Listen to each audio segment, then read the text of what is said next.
अब हम पढ़ेंगे लॉक एंड की हाइपोथेसिस। अच्छा, ये जो है चैप्टर नंबर एंजाइम से रिलेटेड है और चैप्टर नंबर एंजाइम का फेवरेट टॉपिक है। काफ़ी दफ़ा पूछा जाता है ये एमसीक्यूज़ के अंदर और कुछ पॉइंट्स के अंदर वो कुछ लिख दिया जाता है कि इसके मेन पॉइंट्स लिखें। तो ये है क्या, वो मैं आपको बताता हूँ। लॉक एंड की हाइपोथेसिस, जैसे कि आपको नाम से पता लग रहा है कि लॉक और की, यानी कि कोई लॉक होगा और उसकी कोई चाबी होगी। जैसे कि इसकी एग्जांपल आप तौर पे नोट करें कि आपके घर में जो होता है वो एक ताला होता है। ठीक है, आप कहीं भी बाहर जाते हैं घूमने फिरने, अपने गेट को लॉक करके जाते हैं। लॉक कैसे करते हैं? ताला मार के जाते हैं। तो वो ताला मार के जाते हैं और फिर जब वापस आते हैं घूम फिर कर, तो आपके पास एक चाबी होती है। ठीक है, ताला ऐसे तो खुलेगा नहीं। ठीक है, उस चाबी से खुलेगा ना, और उस स्पेसिफिक चाबी से खुलेगा। तो वो सिर्फ आपके पास होगी, वो किसी और के पास नहीं होगी। अगर किसी और के पास भी होती या किसी भी चाबी से वो ताला खुल जाता, तो वो कोई भी चोर आकर आपका ताला खोलता और आपका सारा सामान हड़प कर लेता। तो इसलिए वो स्पेसिफिक चाबी आपके पास जो होगी उसी से ताला खुलेगा। तो बिल्कुल सेम फंडा यहाँ है इसके अंदर। आपकी बॉडी के अंदर भी बिल्कुल सेम फंडा इस्तेमाल होता है। ठीक है, आपके बॉडी के अंदर जो एंजाइम्स होते हैं ना, एंजाइम्स, तो वो बिल्कुल इसी तरीके से काम करते हैं की एंड लॉक हाइपोथेसिस के तौर पे। तो वो मैं आपको बताता हूँ कैसे करते हैं। तो ये जो हाइपोथेसिस था, ये जो थ्योरी थी, ये बेसिकली एक ईमेल फिशर नाम के एक साइंसदान थे जिन्होंने ये बताई थी पूरी दुनिया को। ठीक है, ये एक इंसान का नाम है। ठीक है ना, ये एक इंसान है कोई। और इसके मेन पॉइंट्स क्या है वो मैं आपको बताता हूँ। पहला पॉइंट देखिए यहाँ पर, कि पहला पॉइंट यहाँ पर बता रहा है कि एज वन स्पेसिफिक की can open only specific lock.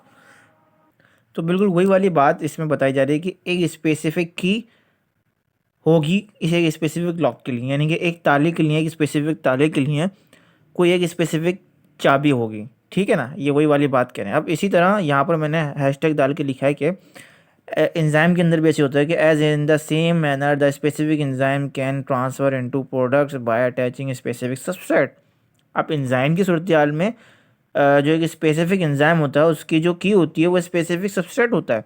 यानी कि एंजाइम जो होता है वो क्या होता है, वो लॉक होता है और उसकी जो की होती है वो सबस्ट्रेट होता है। सिंपल। ठीक है ना।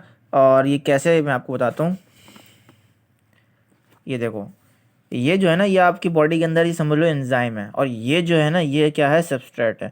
तो ये हो गई आपकी की, हो गई चाबी, हो गई, और ये लॉक ताला हो गया। तो ये बिल्कुल इसके अंदर जब अटैच होगा, ऐसे यूं करके जाएगा, तो ये जो है वो एंजाइम वर्क करता है।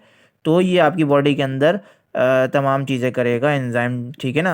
ऐसे एंजाइम इनएक्टिव फॉर्म में पड़ा है। जब तक ये चाबी इसके अंदर लगेगी नहीं, जब तक ये सबस्ट्रेट इसके अंदर घुसेगा नहीं, जब तक ये एंजाइम काम नहीं करेगा।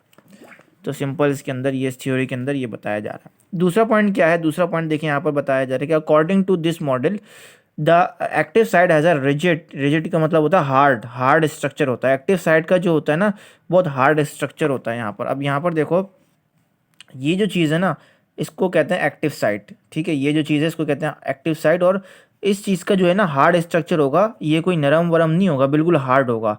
ताले की तरह। ताले का जो जो हम जिसमें जो की होता है, जिसमें हम लगाते हैं और ओपन करते हैं, वो हार्ड होता है ना, बिल्कुल इस टाइप का ये होता है। ठीक है।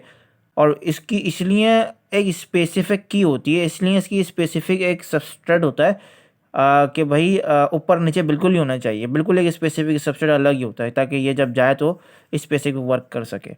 ठीक है, इसलिए एक्टिव साइड जो होती है बहुत हार्ड होती है। तीसरा पॉइंट क्या कह रहा है, तीसरा पॉइंट कह रहा है कि there is no flexibility in the active side before और आफ्टर एंजाइम रिएक्शंस। वही वाली बात कि एक्टिव साइड जो होती है वो हार्ड होती है और इसके अंदर कोई भी फ्लेक्सिबिलिटी नाम की कोई चीज़ ही नहीं होती।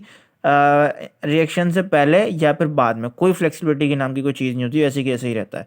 ठीक है, बस यही 3 पॉइंट मेन थे। अगर पेपर में आएंगे आप 3 पॉइंट्स यहाँ लिखेंगे, सही है। और की और लॉक जो कहते हैं हाइपोथेसिस यहाँ पर ख़त्म होगी। और यहाँ पर जो है वो एक डायग्राम जो है वो आप यहाँ बना सकते हैं। डायग्राम आप देख सकते हैं कि आप बना सकते हैं तीनों चीज़ें यहाँ पर इस तरीके से कि भाई ये एक एंजाइम है, ये इसकी एक्टिव साइट कहलाती है, ये सबस्ट्रेट होता है।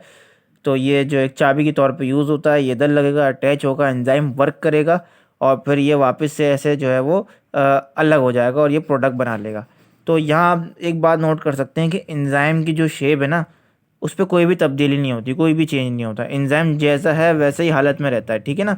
तो यहाँ पर आपको एक चीज़ यहाँ पर नोट लगेगी, no change occur in the shape of enzyme. ठीक है ना, कि एंजाइम जैसा है वो वैसे ही हालत में रहेगा, और आपकी बॉडी के अंदर एंजाइम जितनी भी एक्टिविटी परफॉर्म कर ले, आप खाना खाते हैं उसको जो है वो स्पीड ऑफ रिएक्शन करवाता है, मतलब अपने मेटाबॉलिज्म को, उसका ब्रेकडाउन को तेज़ करवाता है एंजाइम। तो वो जितना कुछ भी करेगा आपकी बॉडी के अंदर, एंजाइम अपनी शेप में वैसा का वैसा ही रहता है, उसकी शेप में कोई तब्दीली नहीं होती, ये थ्योरी कहती रही है। ठीक है, उसकी शेप में कोई भी तब्दीली नहीं होगी। देखिए ये भी कोई प्रोडक्ट बन चुका है और वह शेप वैसा का वैसा ही है। तो बस यही था इसकी थ्योरी, हाइपोथेसिस यहाँ पर ख़त्म होता है।